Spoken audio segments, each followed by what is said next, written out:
Assalamualaikum warahmatullahi wabarakatuh. Waalaikumsalam warahmatullahi wabarakatuh. Selamat malam. Salam sejahtera bagi kita semua yang pada kesempatan ngopi Rabu malam ke-115 ini diguyur hujan yang tetap menjadikan kita semangat dan terus berkumpul bersilaturahmi membahas pada kesempatan ini esai Abang Edeng Syamsul Marif yang berjudul Persoalan Karya, Kritik, dan Publik Sastra. Ya, ini esai yang luar biasa. Sudah berumur berapakah? 16 tahun. 16 tahun. Kelas berapa? Kelas 5 ya? 6 ya? 5-6 lah. Ya 2005 kan lulus. Iya, kelas 6. Ini 2004. Tanggal 17 Oktober 2004. Dan masih ada almarhum Mas Alwi. Itu. Saya mau Iis dulu barangkali. Langsung dibicarakan.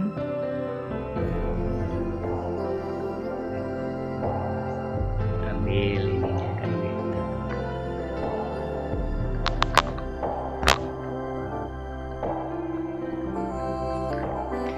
Ya, selamat malam teman-teman. Dalam suasana hujan kita tetap berkumpul. Ini tulisan sangat lama, tetapi saya pikir masih cukup kontekstual dengan situasi hari ini. Karena persoalan sastra ya masih seputar itu saja, itu belum sampai kepada sesuatu yang luar biasa. Judulnya Persoalan Karya, Kritik, dan Publik Sastra. Seperti yang tadi sudah dipahami oleh teman-teman sudah baca, sudah paham gitu kan. Kita sebenarnya tinggal membincangkan saja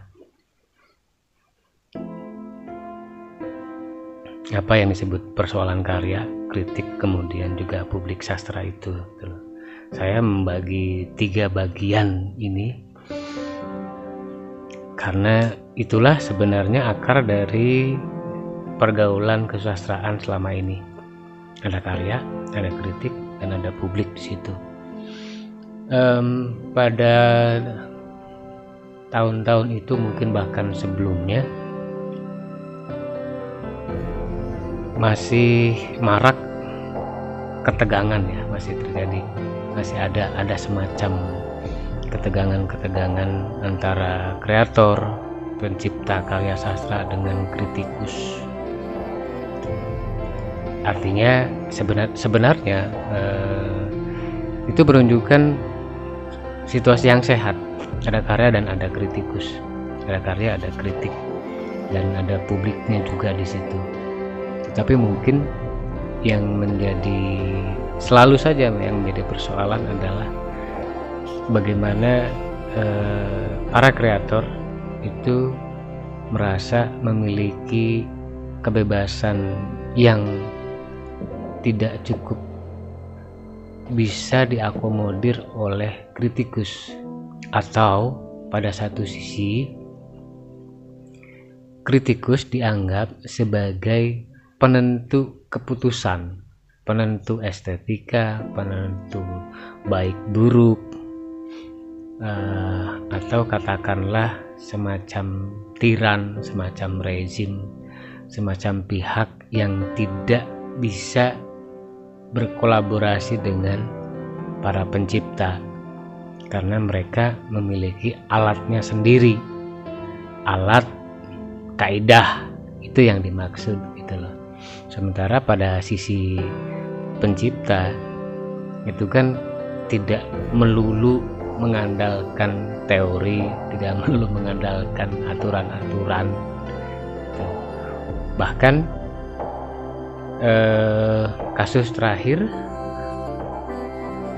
yang hari ini, bagaimana novel Burung Kayu itu tidak lolos seleksi sayembara roman DKJ 2020, tetapi di Kusala malah mendapat tempat dan jadi pemenang.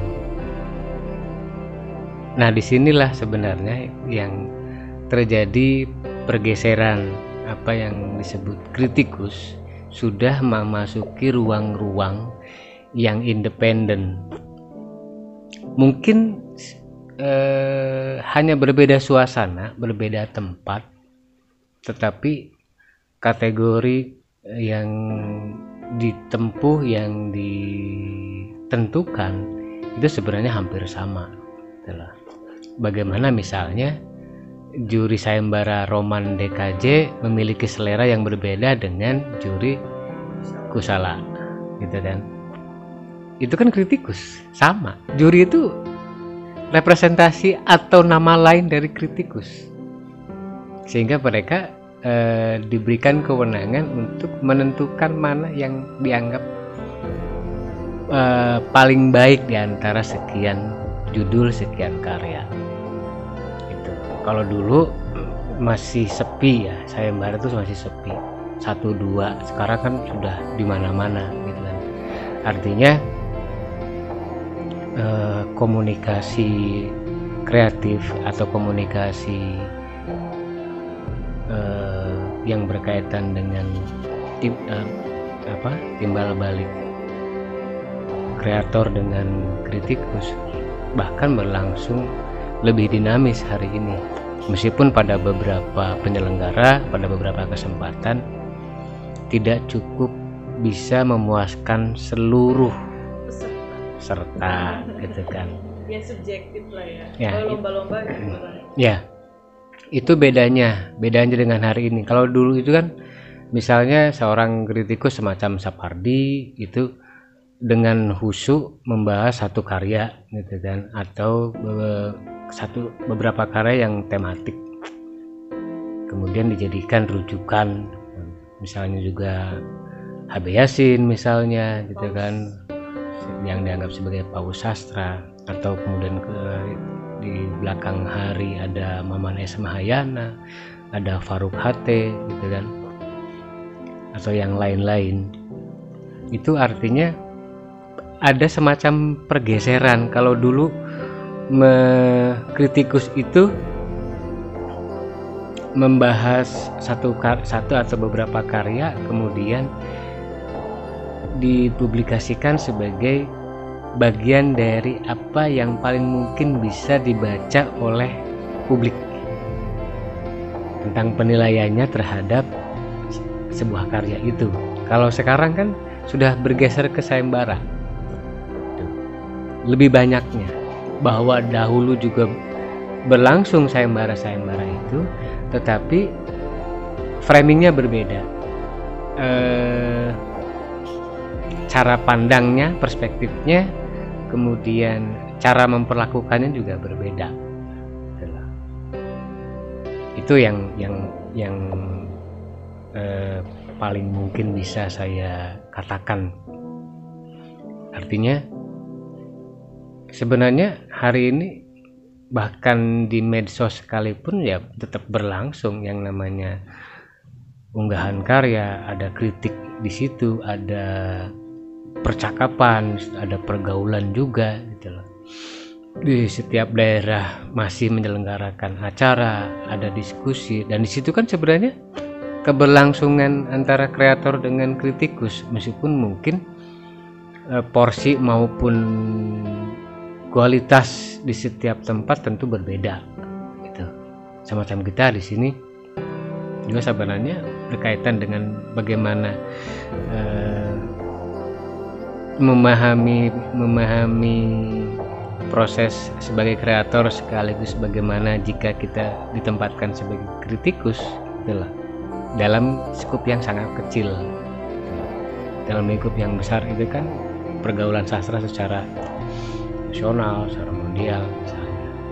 Karena pertemuan-pertemuan sastra di banyak tempat itu sebenarnya juga sama. Ada pergesekan di situ. Ada kalau Agus R. Sarjono bilang ada semacam eksklusivisme, sebenarnya sampai hari ini pun masih tetap berlangsung gitu. Ada kelas di situ, ada senioritas di situ, meskipun ini bukan tidak tampak jelas ya.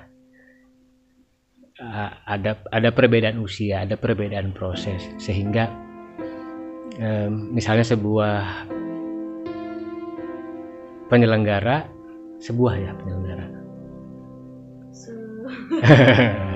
misalnya satu penyelenggara membuat event pertemuan sastra misalnya, mereka ya paling tidak kategori kepesertaannya itu kan dilihat dari karya-karya yang muncul misalnya. Karena kalau bicara kualitas itu sudah sangat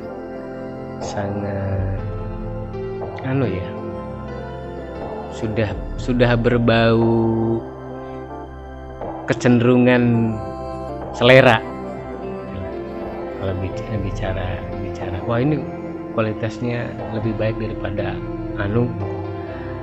atau misalnya yang lagi ramai sekarang Munsi ketiga, Musyawarah Nasional Sastrawan Indonesia itu kan, ada proses seleksi, ada undangan, dan orang kemudian merasa tidak puas karena yang alasan panitia yang dapat undangan itu dikategorikan sebagai dengan karya-karya yang jauh lebih baik daripada yang ikut seleksi. Nah itu yang bikin salah satu alasan ya, bikin banyak orang tidak terima gitu. Kalau memang seluruhnya harus lewat seleksi, bikin esai gitu kan, bikin semua gitu. Kalau undangan terserah ini hak prerogatif panitia gitu, mau mengundang siapa gitu kan. Tapi persoalannya adalah ini menggunakan dana APBN. Itu masalahnya. Itu teman-teman, saya pikir kita bisa lebih bisa lebih meluas karena ini sangat terbuka gitu, sangat terbuka. Enggak Is ini ya udah sok.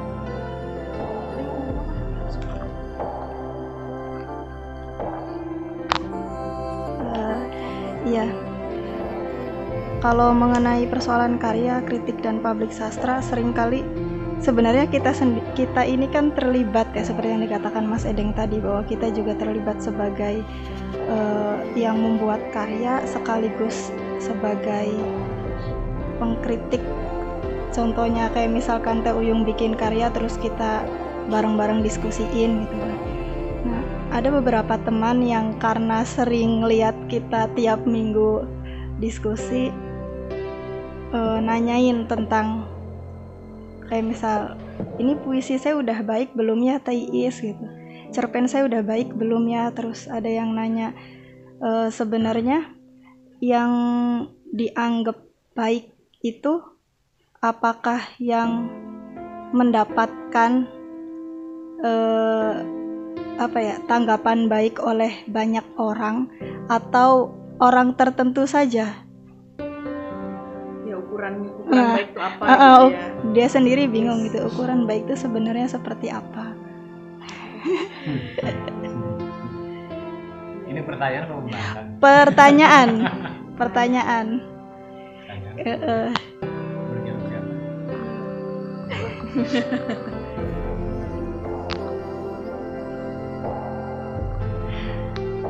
Itu pertanyaan yang tidak perlu dijawab, karena setiap kreator itu pasti selalu mempertanyakan, sudah baikkah karya saya? Tetapi ketika ada pertanyaan berikutnya, nah baru bisa dijawab, apakah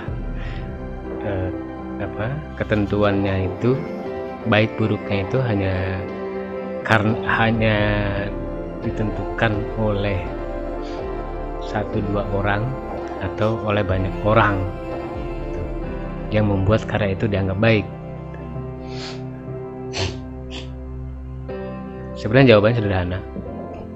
Kenapa di quote kita edisi ini, jangan bersastra jika tak setia. Artinya ada konsekuensi di situ.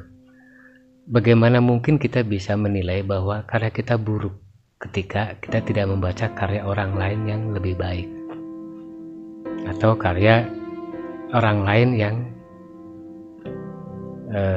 memenuhi kategori tidak buruk. Sebenarnya itu. Jadi bukan semacam rumus matematik ya, karena ini berkait dengan misalnya seseorang yang bikin, contohnya saja sederhana gitu kan, bikin tempe mendoan gitu, udah enak atau belum, tinggal dirasakan saja oleh dirinya, enak atau enggak, baik atau tidak, buruk atau tidak. Artinya dia sendiri secara pribadi harus punya taste, harus punya standar merasakan enak tidaknya. Nah, enak tidaknya itu pertama kali dia yang harus menentukan, baru kemudian teskis kepada orang lain, observasi, survei, riset ya. Dari situlah nanti didapat bahwa karya ini, mendoan ini, sudah bisa dikategorikan enak. Jadi pertanyaannya kan sederhana, sudah berapa judul yang dibikin, sudah berapa buku atau karya orang lain yang dibaca, seberapa memasuki pergaulan sastra itu. Karena pertanyaan-pertanyaan itu ada jawabannya di pergaulan-pergaulan itu. Diskusi sastra enggak, padahal dia bikin cerpen, bikin puisi, ya kan? Kalau bikin puisi, bikin cerpen atau apapun, tetapi baca buku sastranya tidak, diskusinya tidak, bergaulnya tidak, lantas sebenarnya dia mau ngapain? Sama dengan tukang tempe mendoan, pasti bergaul dengan orang-orang pasar, ya kan? Tukang serabi dengan tukang cabai, dengan tukang penjual tempe, penjual tepung, itu pergaulan. Jadi dia tidak bisa misalnya beli tempe, beli tepung, beli minyak, beli cabai, kemudian goreng terus saja. Kemudian dia tanyanya bukan kepada orang yang berkaitan dengan pecinta ini, misalnya pecinta tempe mendoan. Ya dia dipikir sendiri, dirasakan sendiri saja untuk konsumsi sendiri. Kalau untuk konsumsi sendiri oke lah, nggak ada masalah. Tetapi jika misalnya mau dijual, nah, maka dia harus tahu pasarnya. Berarti dia harus tahu pasar mana yang harus dituju. Siapa orang yang harus menjadi pembelinya. Simpel sebenarnya. Maka ketika kita mengerjakan sesuatu, otomatis ada ruang-ruang yang harus dibangun. Saya tidak mungkin nanya karya saya kepada orang yang tidak pernah baca buku, nggak mungkin. Saya tidak ada, bahkan mungkin saya tidak perlu bertanya, karena saya sudah bisa memahami lewat membaca, baik karya maupun pergaulan-pergaulan yang berlangsung. Misalnya bagaimana peta Cirebon di hadapan Majalengka, di hadapan Indramayu, di hadapan Kuningan, di hadapan Tasik dan seterusnya, di hadapan Bandung juga. Nah ini kan harus dibaca. Nah yang bikin karya sastra itu apa sih? Apakah kemudian juga begitu saja melepaskan unsur sosial, unsur pergaulannya, unsur batinnya gitu? Dia punya dia merujuk kepada siapa gitu kan. Sanad yang hari ini dilupakan, yang hari ini membuat orang kemudian kelimpungan. Dia tidak punya standar, tidak punya ukuran gitu loh. Jika ada komplain begini, emangnya harus seperti Mas Edeng kalau mau jadi penulis, mau jadi sastrawan? Enggak, sakarepmu gitu loh. Saya tidak pernah menentukan, saya tidak pernah bisa menjamin siapapun. Saya juga tidak bisa mengkontrol karya seseorang menjadi baik gitu. Tinggal dilihat saja. Karena ini sebuah keniscayaan yang sungguh-sungguh dia membaca karya sastra, dia kemudian membaca pergaulannya, dia masuk kepada batin dunia ini dengan sendirinya. Dia akan menjadi bagian, meskipun mungkin di gerbong terakhir misalnya. Orang kan kebanyakan berpikirannya saya masuk, saya nulis puisi, saya nulis ini biar disebut penulis, biar eksis, bukan kebutuhan batinnya kok. Karena apa? Masih banyak alasan. Kenapa nggak nulis? Aduh, sayanya tuh sibuk. Berarti nulis adalah hambatan bagi kesibukan dirinya yang lain. Selesai.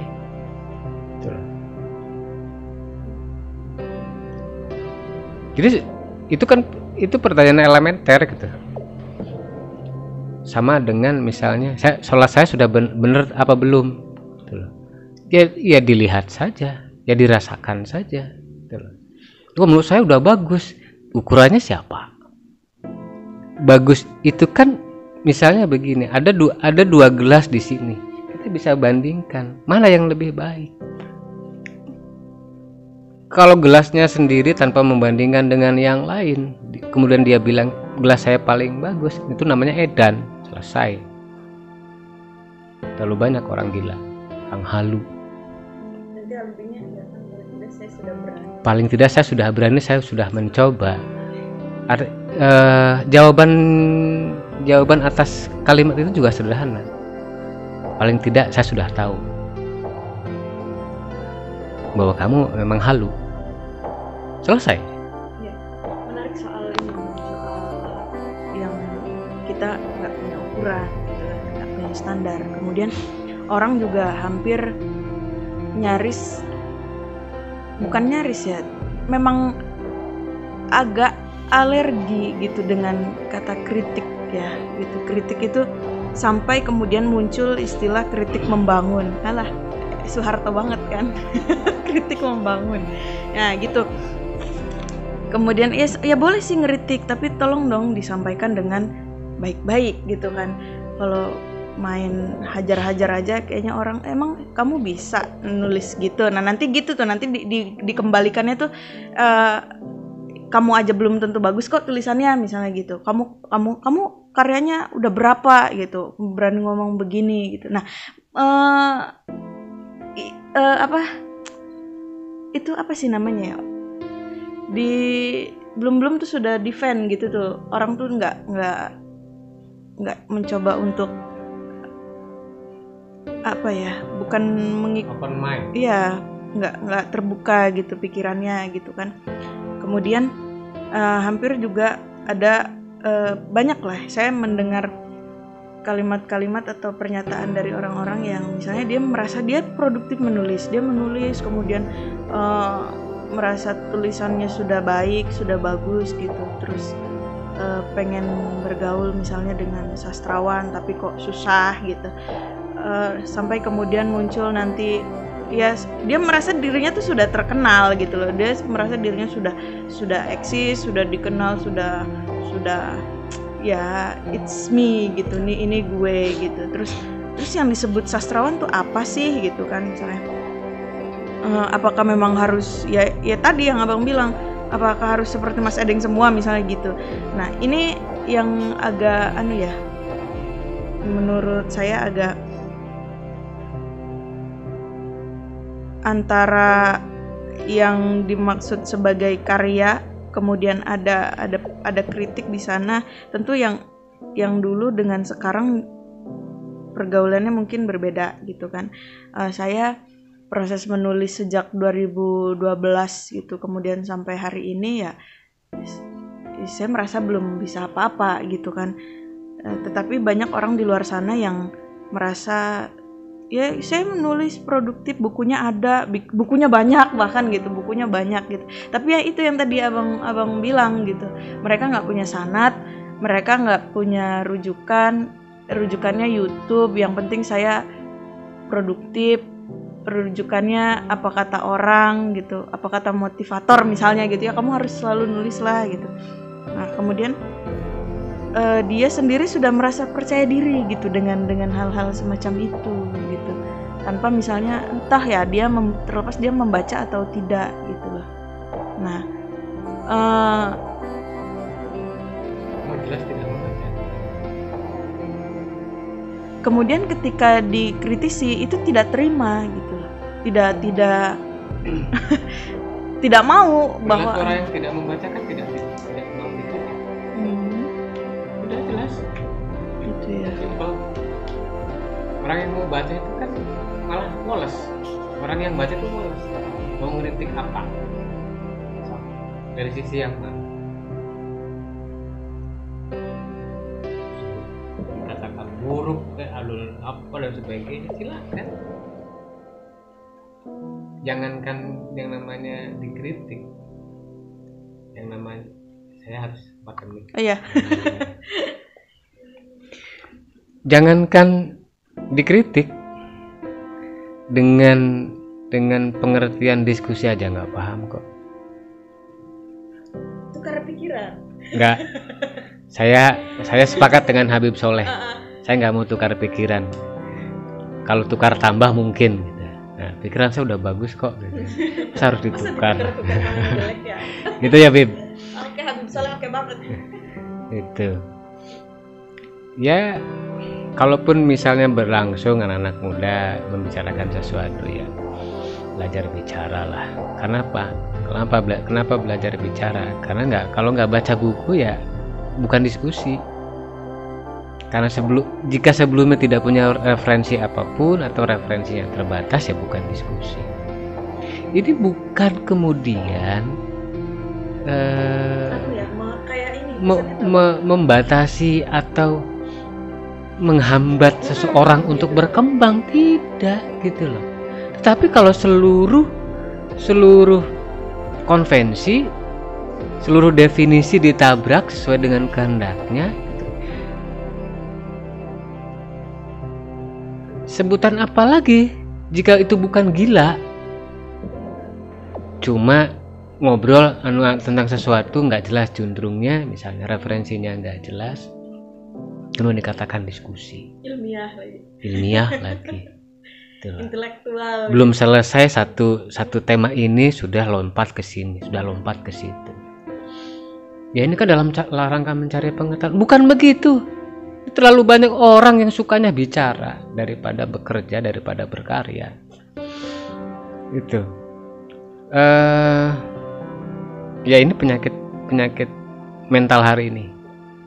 Karena terjadi pergeseran, orang lebih menyukai sesuatu yang bersifat audiovisual daripada teks.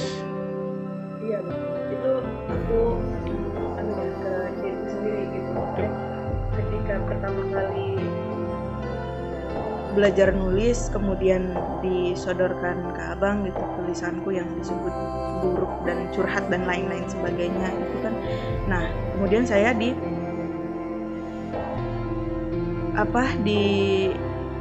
digembleng untuk awal-awal itu menulis esai gitu kan. Nah, esai itu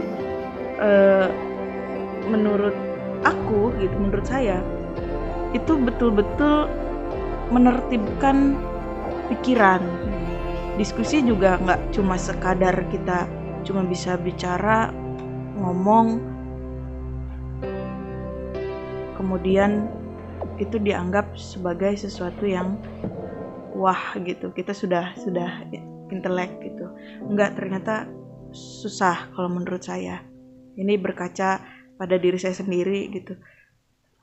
Bagaimana untuk mengungkapkan gagasan, untuk menertibkan pikiran, untuk logika gitu, untuk memperbaiki struktur cara berpikir saya aja gitu, yang misalnya tadinya berantakan gitu, harus ada, misalnya kalau sering abang bilang itu kan ada tesis, antitesis, sintesis gitu kan.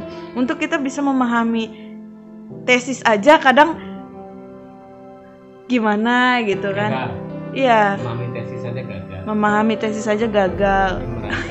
Sudah bisa menciptakan apalagi sintesisnya gitu kan. Nah, di persoalan itu aja kita ternyata belum selesai gitu tuh, belum selesai untuk memahami satu persoalan. Sama dengan membaca buku yang kayaknya sih kalau misalnya kita ada orang baca buku dalam kurun waktu sehari, 2 hari, 3 hari selesai, itu kayaknya tuh wah banget gitu. Dan seringkali orang yang membaca buku seperti itu tuh merasa bangga gitu tuh abang.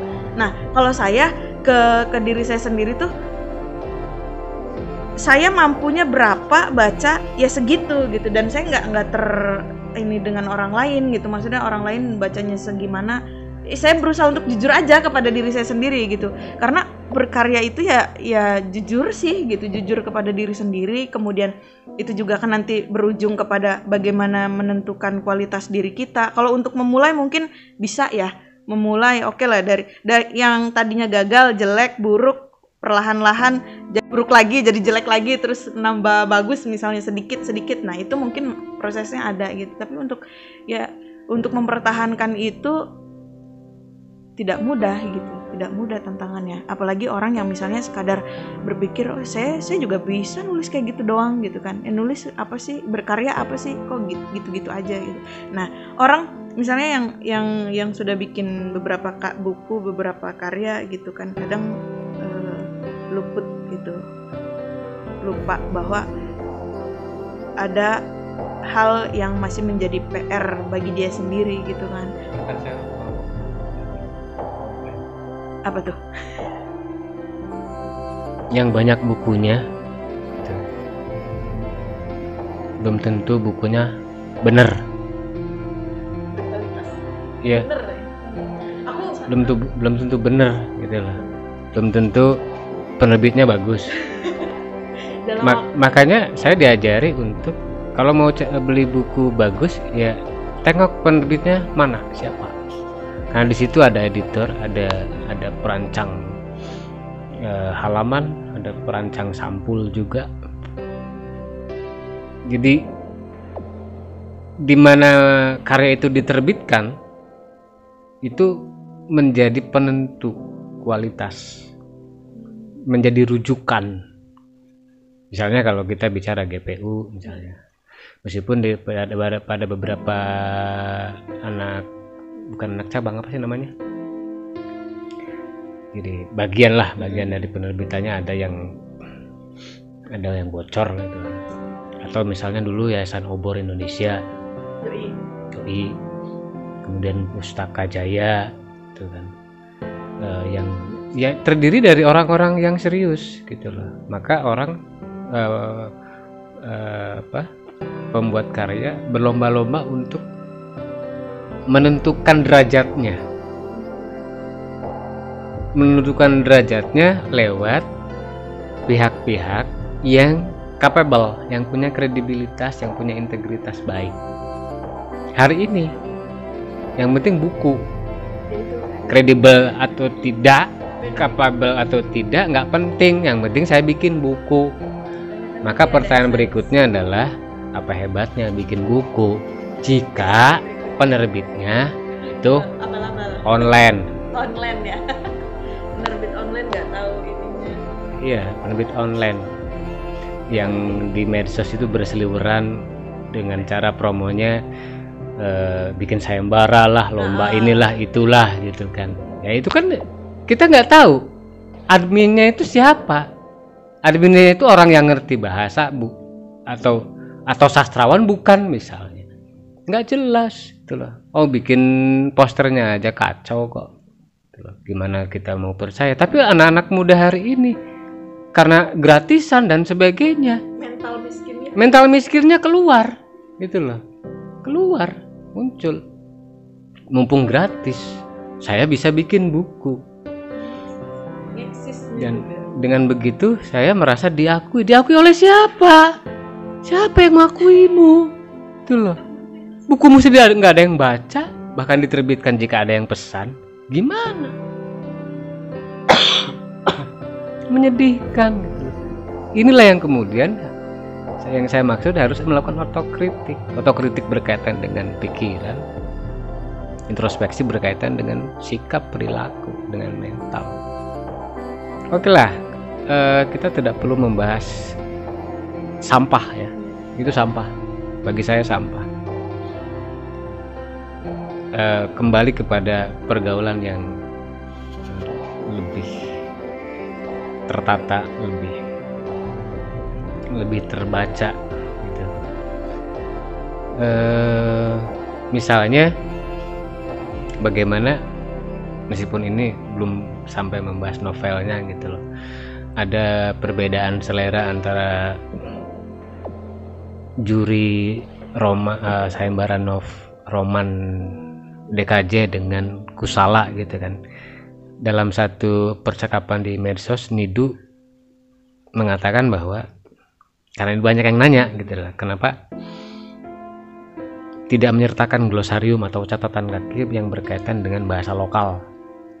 Salah satu jawabannya adalah itu yang salah satu alasan yang menyebabkan tidak lolos sayembara roman DKJ itu nothing glosarium. Tetapi juri Kusala berpikir berbeda.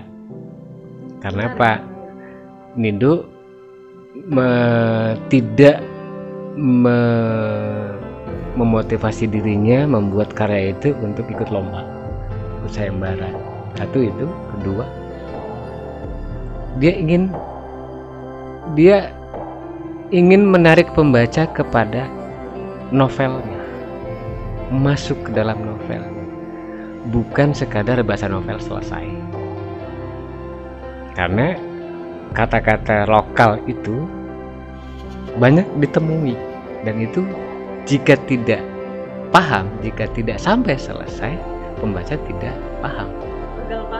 Iya, karena lewat pemahaman itu dari halaman pertama sampai terakhir itu kata-kata lokal masuk semua, banyak masuk. Nah, kalau seperti itu apakah salah penulis, apakah salah pembaca, atau enggak? Penulisnya memotivasi dirinya tuh begitu, sudah meniatkan. Ini buku saya, karya saya tidak hanya untuk dibaca sekilas. Ya, terserah mau baca atau enggak. Kalau itu mah, nah, itu kok penulis masih disalahkan gitu loh. Kan persoalannya ada di pembaca, karena penulis sudah paham. Gak mungkin dia menuliskan kata-kata lokal jika tidak paham itu. Itu yang kemudian membedakan selera kan. Selera kemudian juga tujuan. Itu salah satu sisi keberhasilan. Karena kebanyakan orang hari ini nyari gampang, sekali baca paham, selesai, tuntas. Itu perbedaannya. Tapi menurut saya menarik gitu, situasi hari ini menarik. Misalnya ada kawan yang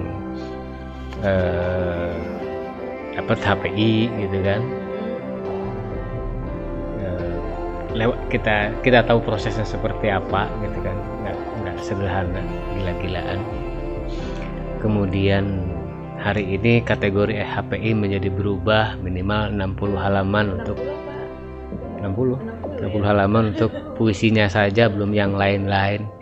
ini mulai ngaeng, mulai ngawur menurut saya gitu loh.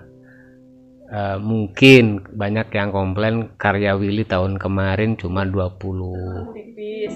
apa 26 ya, 26 gitu. 26 halaman gitu kan, kata lu tipis. Jadi orang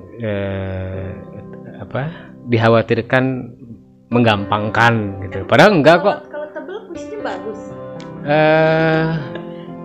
Ada seorang kawan yang membandingkan bagus tidaknya sebuah karya dengan ketebalan dan harga buku. Oh. Itu, dan itu sangat menyedihkan, membuat saya merasa malu gitu loh. Tebal semakin mahal dan dianggap semakin bagus. Tipis Kalau murah gitu tipis harganya murah atau terjangkau, kemudian otomatis jelek. Kalau begitu bikinlah buku yang tebal-tebal dan mahal, niscaya akan dianggap hanya akan menjadi ganjal pintu. buku bagus. Akan dianggap buku bagus Oleh dirinya sendiri. ya, oleh para golongan sampah. Oleh golongan sampah, wah bukunya tebel, mahal pula gitu. Oh iya, jelas ada kelas materialisme zuhiriyah. Zuhiriyah, betul. Kafah gitu. Zuhiriyah. Itu. Iya, situasi hari ini menarik dan teman-teman harus tahu gitu loh. Ini bukan homo homini lupus ya. Ini hukum rimba sebenarnya. Siapa yang kuat dia yang jadi pemenang. Gitu. Itu hukum rimba. Ya hukum proses itu demikian gitu loh. Saya mungkin terlalu banal mengatakan bahwa ini hukum rimba. Maksudnya dalam konteks proses itu kan tidak mengenal toleransi. Mau tua, mau muda, mau baru, mau lama, buruk, jelek ya jelek, bagus ya bagus gitu loh. Nggak ada orang ditempa pakai bolu tuh, nggak ada. Pengen jadi pedang tajam kok nggak mau dikerasin. Bagaimana pedang bisa tajam kalau ditempa pakai bolu? Gitu loh. Ya Anda lihatlah ke pandai besi gitu kan. Supaya itu belum sampai tajam, itu baru membentuk saja. Tajamnya kan diasah lagi. Pakai apa? Kalau pengen cepat pakai gerinda, tapi gerinda bukan penyelesaian terakhir gitu loh. Dia tetap harus pakai batu untuk membuatnya menjadi tajam gitu loh. Tapi dari gelondongan besi sampai menjadi pedang yang tajam itu prosesnya gimana? Jangan sampai kemudian ini saya sudah jadi pedang atau belum? Ya bentuknya aja kayak gimana? Gitu loh. Kamu nggak tahu bentuk pedang, gitu kan? Kok masih tanya saya udah jadi pedang atau belum? Iya kan? Puisi saya sudah bagus apa belum? Udah tinggal ngaca aja. Ngacanya kemana? Ke karya orang lain yang jauh lebih baik. Karya-karya yang sudah atau yang bisa dipercaya gitu loh. Ya dia tinggal nyari aja karya sastra terbaik 2020 misalnya. Itu kan pasti ada di Google. Baca itu, bandingkan dengan punya dirinya. Jadi nggak perlu bertanya, tinggal bandingkan aja, cari padanannya. Kenapa begini, kenapa begitu? Gitu. Anak kecil bertanya, maksudnya apa? Maksudnya saya sudah bisa lancar belum bicaranya? Lo ngomongnya aja begitu kok bertanya saya sudah lancar atau belum? Dia ingin diakui bahwa ngomongnya sudah lancar, padahal ngomongnya nggak lancar. Artinya kan dia harus sama dengan orang-orang tua, orang-orang yang omongannya lancar. Jadi dia harus bisa mengukur gitu loh. Ada fasenya, umur 1 tahun baru bisa mengeja misalnya, baru bisa meniru, atau 9 bulan lah misalnya menirukan mama, papa gitu kan. Ini baru nulis 2 hari aja udah bagus belum gitu loh. Sama dengan orang yang belajar ngomong gitu kan. Baru mengucapkan satu huruf sudah bertanya saya sudah lancar belum bicaranya. Ya Masya Allah, ditempuhlah prosesnya. Karena orang berpikir hasil lah Bang, jadi nggak mau menempuh yang sulit. Itu kesalahannya, kesalahan dirinya. Terus maunya gimana? Kalau hasil yang dituju, yang ditentukan, dia mengabaikan prosesnya. Maunya kemana? Belum apa-apa udah patah pasti. Dia sudah berhenti. Belum lagi kalau misalnya lulus kuliah diperhadapkan kepada realitas, kemudian menikah, dia harus punya rumah, harus punya ini, harus punya ini dan sebagainya.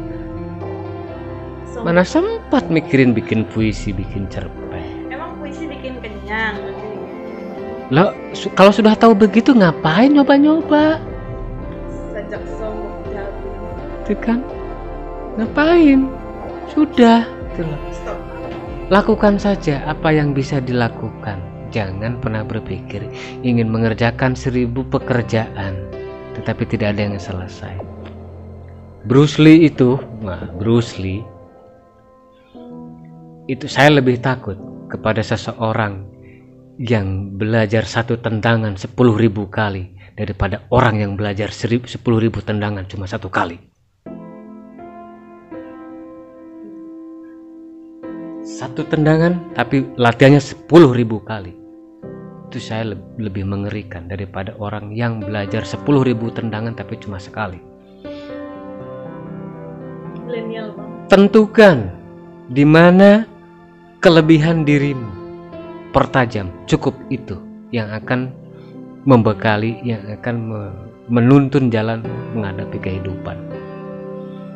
Gak perlu terlalu banyak. Terus gue yang gak punya apa-apa, bakat apa-apa, gimana dong? Insecure Bukan, tuh. nggak ada bakat.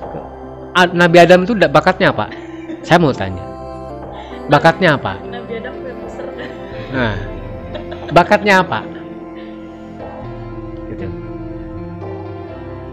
Beliau kan sudah memiliki kelebihan, oleh Tuhan sudah dijamin. Semua yang diciptakan Tuhan itu punya kelebihan dan punya kekurangan. Nabi itu manusia.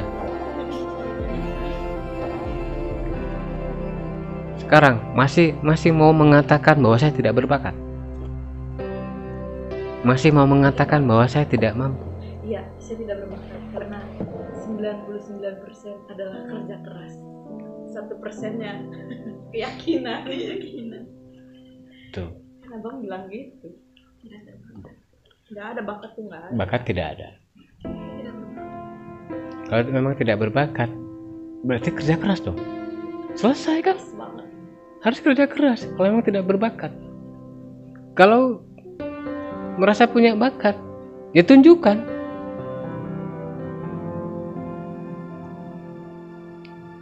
Tuh, ada lagi apa?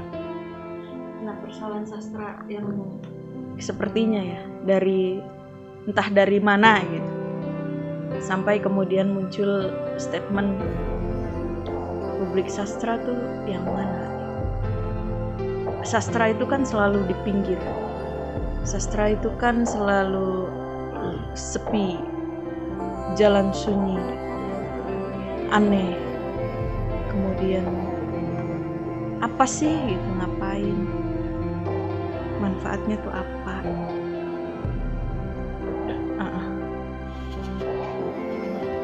Publik sastra tuh yang mana?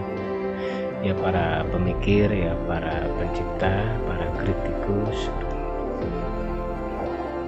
dan orang-orang yang mau memperhatikan itu publik sastra. Terus Sama gak sih dengan literasi?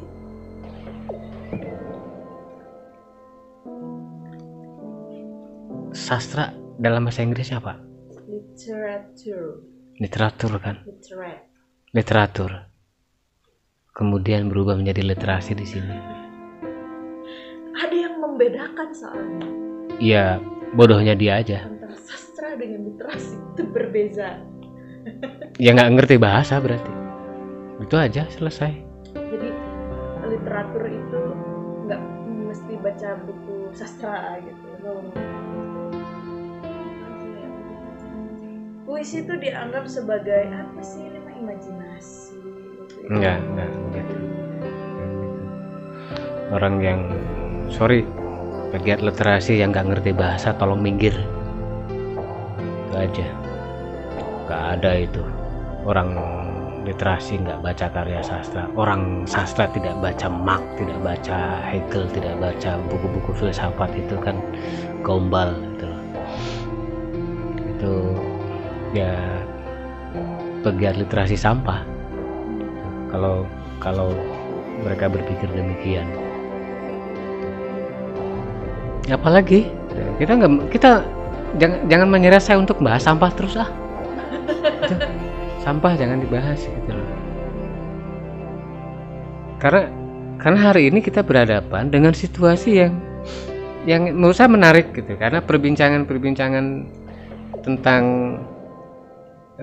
karya sastra itu tidak pernah berhenti di medsos, terutama ya di medsos. Menarik gitu. Apapun itu, orang selalu menulis puisi, orang selalu menulis kritik, selalu menulis fiksi dan lain-lain gitu. Orang bertengkar, itu menarik gitu loh. Mempertengkarkan karya, mempertengkarkan ketidakpuasan sebuah penyelenggaraan, ya wajar memang. Kalau kata Kang Berto itu, ya kalau sastrawan tidak bertengkar nanti asrep kayak Sungai Ciliwung. Ya harus ada pertengkaran di situ. Tetapi ya pertengkaran dimaksud ya kita paham lah, bukan pertengkaran yang membahas sampah itu. Kenapa saya katakan sampah? Ya karena ada barang orisinalnya, karena ada barang yang asli, ada yang palsu. Tuh. Nah, kalau kita membahas yang palsu agak repot, nanti segmentasinya khusus deh. Tuh, kita membahas yang palsu gitu, bahas yang sampah-sampah. Kecuali misalnya seseorang itu bertanya, yang sampah itu berusaha untuk mendaur ulang dirinya agar tidak terlalu nista misalnya, nggak apa-apa. Ya, saya ngomong seperti ini bukan dalam rangka menghambat orang untuk berkarya. Silakan aja mau berkarya mau enggak gitu kan, atau mau merasa diri jadi sastrawan, merasa diri sudah hebat karena bikin buku banyak misalnya, silakan saja gitu loh. Karena lagi-lagi pertanyaannya sebenarnya apa yang dia lakukan itu untuk siapa, apa yang dikerjakan untuk siapa sebenarnya. Kalau untuk menutupi kekurangan dirinya, untuk membuat dia percaya diri padahal dia sadar betul bahwa sebenarnya dia palsu, ya terus apa? Jujur tidak jujur itu terasa oleh sendirinya kok. Kalau kemudian dia tetap kekeh merasa jujur padahal tidak, ya dia harus periksa ke psikiater. Kalau gila dalam berkarya oke. Tapi gila dalam mengklaim dirinya hebat dan sebagainya, wah, ya itu harus ke psikolog. Bahwa sastrawan dengan orang gila, sastrawan profesor orang gila itu beda tipis, iya gitu loh. Filosof ya, bukan profesor, filosof, sastrawan, orang gila itu beda tipis. Tapi ya porsi orang yang mengklaim dirinya itu ada di mana gitu. Dia sebagai filosof, sebagai sastrawan, atau sebagai orang gila. Tinggal pilih aja. Kalau ngaku sastrawan tapi gila dan seperti filosof misalnya, kan jelas ada buktinya. Karya-karyanya jelas, bacaan-bacanya jelas. Kalau dia merasa sastrawan tetapi karyanya buruk gitu, kan jelas juga kategorinya gila itu.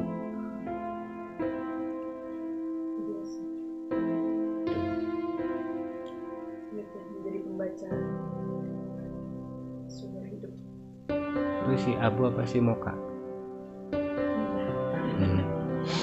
Kayak apa lagi? ada lagi barangkali.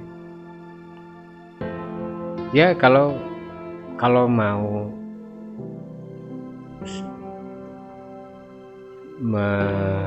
bukan cuma menanyakan ya, kalau mau berkarya baik ya harus punya kawan yang memiliki pekerjaan, pikiran yang sama pula gitu. Itulah ya. Tukang tahu pasti pergaulannya dengan tukang tahu lagi, paling dekat. Kalau orang yang mau menulis, pengen bisa bikin puisi ya pergaulannya dengan orang yang biasa bikin puisi. Orang pengen bisa bikin cerpen ya dengan orang yang biasa bikin cerpen. Itu pergaulannya kan Jelas. otomatis gitu lah. Nggak ada misalnya calon terminal bergaulnya dengan anggota dewan misalnya. Ya ada, itu kan itu kan sama dengan kita bergaul dengan siapa saja kalau itu gitu loh. Maksudnya dalam proses pendalaman gitu loh. Kan selalu nggak mungkin orang pengen belajar matematika kursusnya ke guru bahasa Inggris, kan nggak mungkin. Ya pergaulannya pasti dengan guru matematika, ikutnya olimpiade matematika, bukan olimpiade bahasa, bukan olimpiade yang lain-lain kan gitu, bukan olimpiade olahraga kan. Dia minatnya ke matematik, begitu pun yang lain. Itu pergaulan. Kalau ada yang bertanya, karena saya sudah baik belum, ini mau diapain? Kalau dikatakan baik terus perasaanmu, pikiranmu gimana? Kalau dikatakan buruk, kamu mau apa? Tinggal jawab gitu aja. Tanya kayak gitu aja kok malah jawabnya kayak gitu. Saya ingin bertanya, isi kepalamu terdiri dari apa saja? Karena apa? Sebelum bertanya itu harus dipertanggungjawabkan. Sudah ada pertanggungjawaban. Pertanyaan itu ada pertanggungjawabannya loh. Kecuali pertanyaan orang bodoh, pertanyaan orang yang tidak tahu sama sekali. Kalau tidak tahu itu kan, ini terbuat dari apa? Matanya kan bisa digunakan, bahwa ini bahannya plastik.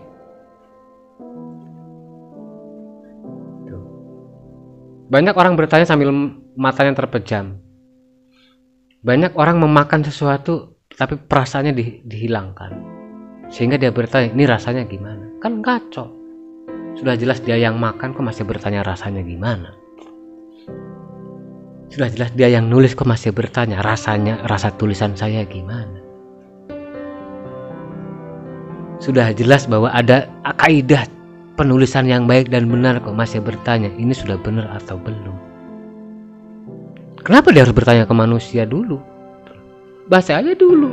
Oh, nulis yang baik dan benar itu kayak gini ya kaidahnya. Perkembangannya N-nya 2. Tidak dipisah, gabung perkembangannya. Karena banyak yang menulis perkembangan spasinya.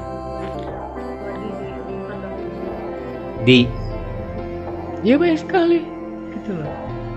Cari contohnya. Ibrahim aja bisa sampai menemukan Tuhan. Udah contohnya terlalu banyak. Malas itulah yang jadi akarnya. Gak mau mencari. Orang nyari itu pasti nemu. Orang nemu belum tentu karena mencari. Tapi orang nyari pasti menemukan.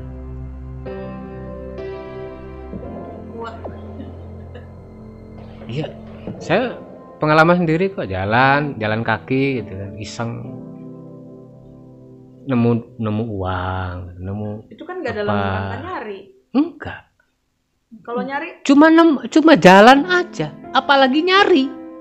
nemu nggak? Iya, apalagi nyari. Tapi kalau nyari itu kan pakai otak. Tuh. Nyari itu pakai otak. Kalau misalnya di sepanjang jalan saya mau nyari uang, itu kan otaknya nggak jalan. Iya kan? Ngapain sepanjang jalan kaki gitu hanya untuk nyari uang? itu kan nggak jalan otak. Kalau iseng, nah baru nyoba ngetes, apalagi nyari Sastra pembebasan. apa. Gimana?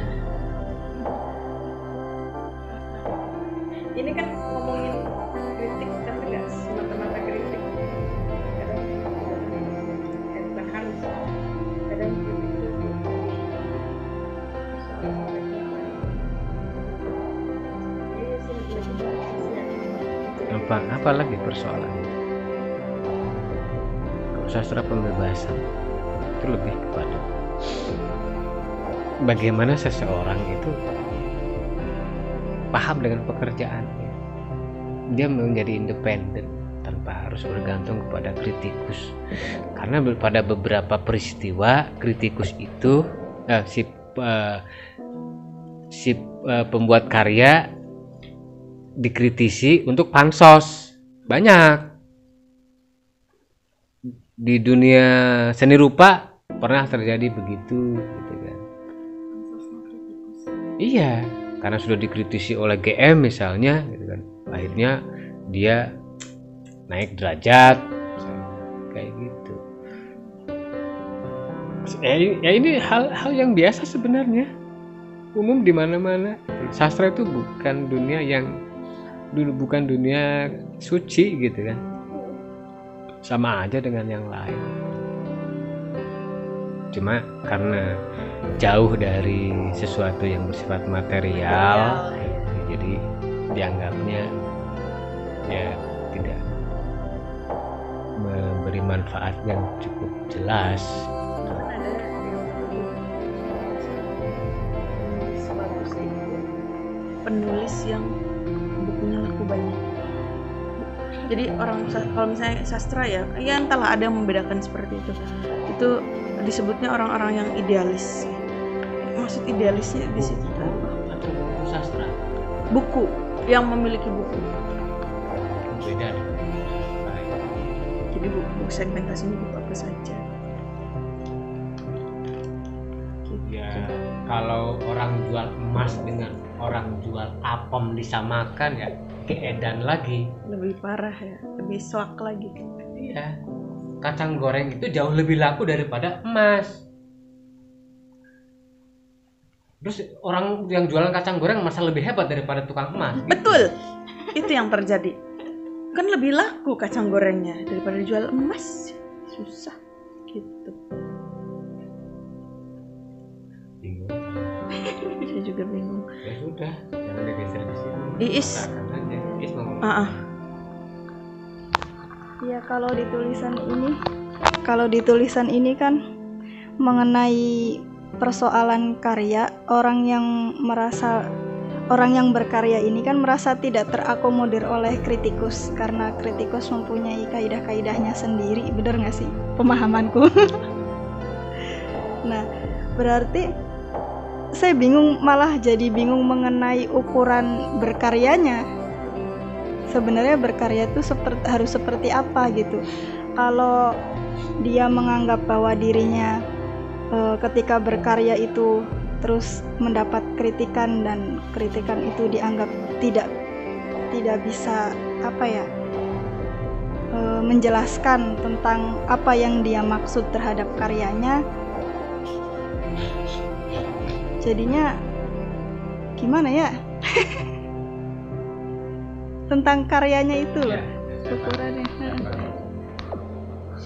Jadi gini Is, kritikus itu tugasnya bukan membahagiakan kreator, bukan membahagiakan sastrawan, atau bukan juga menjadi kepanjangan tangan, bukan menjadi penerjemah maksud, karena ilmu alatnya berbeda gitu loh. Nah, ilmu alat dari tadi saya tuh mikirin Ilmu alatnya berbeda gitu loh.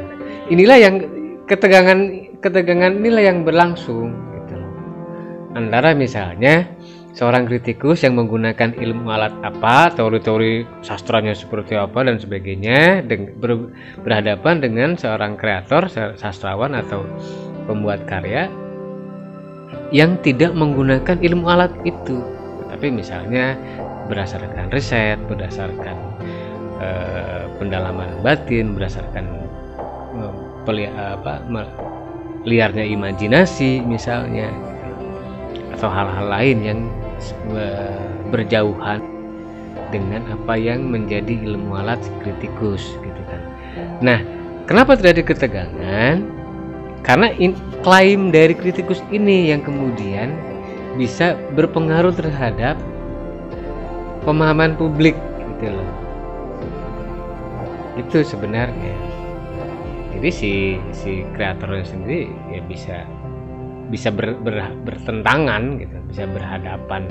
Misalnya kayak dulu Joni Aryadinata sempat bersitegang dengan Profesor Faruk misalnya kan, karena kalian dikatakan karya buruk ya, diantaranya gitu kan. Atau misalnya sayembara, banyak orang yang kecewa oleh penyelenggaraan HPI misalnya gitu. Karena kategori yang tidak ketemu gitu loh.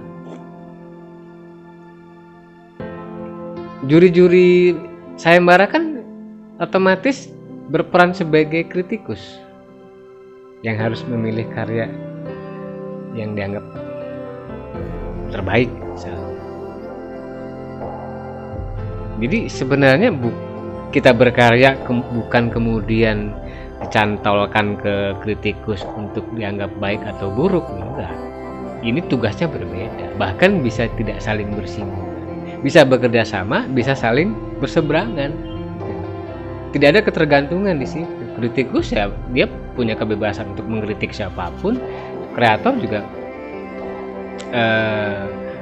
tidak harus bergantung kepada kritikus, atau bisa malah kebalikannya. Bisa dipahami nggak? Jadi nggak ada ketentuan bahwa seorang kreator harus dikatrol oleh kritikus. Nggak ada ketentuan. Gitu. Bahkan biar kemudian gitu, kritikus itu akan muncul dengan sendirinya, akan mengambil karya-karya yang baik untuk dia kritisi. Kritikus itu tidak akan mengambil karya buruk. Ya, dia menganalisis sampah dong namanya. Hari ini banyak sekali ngomongin sampah ya, iya gitu kan. Jadi bisa bekerja sama, bisa saling membutuhkan, bisa saling berseberangan. Gitu loh. Nggak ada ketentuan mereka harus akrab atau harus bermusuhan. Bahwa terjadi banyak permusuhan, juga banyak terjadi keakraban, gitu loh. Nggak ada. Jadi persoalan yang berlangsung itu sebenarnya bukan hanya karena ada kepentingan di situ, gitu loh. Ada sudut pandang yang berbeda. Ya, sebagaimana kita menghadapi persoalan yang lain lah, sama gitu, sama. Toh ada kritikus, tidak ada kritikus, orang bikin karya sastra tetap jalan. Tidak ada karya sastra sekalipun, kritikus tetap berdiri sendiri, tidak ada masalah. Gitu. Jadi publiknya ya dinamis aja sih. Publik sastra kita hari ini memang demikian ya. Ketegangan harus ada dong. Misalnya kayak kemarin ada juga Sunli membahas tentang penerjemahan Hasan Aspahani terhadap puisi-puisinya Louis Click gitu kan, yang tidak tepat, tidak kontekstual dan sebagainya. Ini menimbulkan perdebatan. Ada yang sepakat dengan argumentasinya yang seperti apa, ada yang tidak, yang seperti apa. Tapi ini kan menarik gitu loh. Ada nalar kritis teman-teman itu masih berlangsung gitu loh. Bagaimana misalnya menerjemahkan saja tidak sekadar melakukan transliterasi gitu. Ya, ada kontekstualisasi. Bagaimana misalnya idiom-idiom Katolik itu tidak bisa serta-merta digeser menjadi idiom agama lain misalnya. Atau bagaimana belajar dari Hairil menerjemahkan karya-karya dan lain-lain juga gitu kan.